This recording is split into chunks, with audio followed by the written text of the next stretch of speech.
December 3rd. Our poem is called Annunciation by John Donne.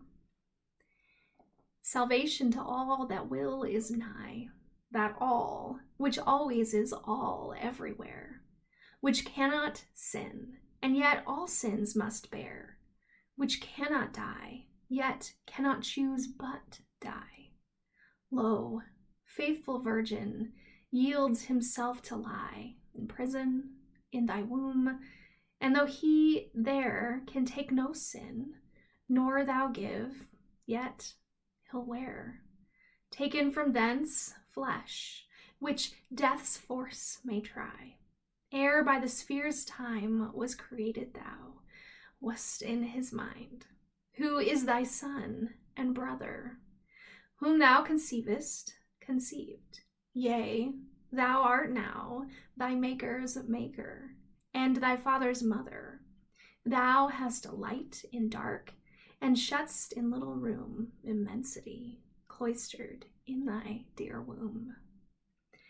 Today's poem on the mystery of the Annunciation is the first of several that focus on Mary's unique and beautiful role in the advent of Christmas, and are interspersed throughout this Advent sequence.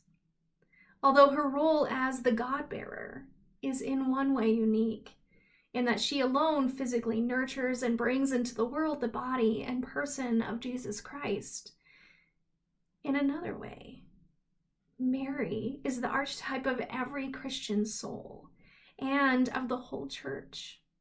We are all in some way called to respond to God's promises, to say, "Be it unto me according to thy word," to treasure his words and the gift of his Spirit in our hearts, and in some way, even in the intimacy of our own flesh and daily lives, to bear him into the world. In all these things, Mary is our model and our encouragement, particularly in Advent, when in various ways we prepare both outwardly and visibly and inwardly and spiritually for his arrival at Christmas.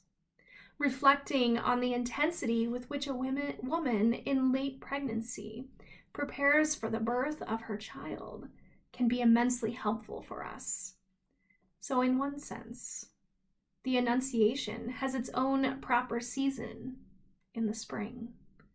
In another, Advent is itself the call to respond to an Annunciation.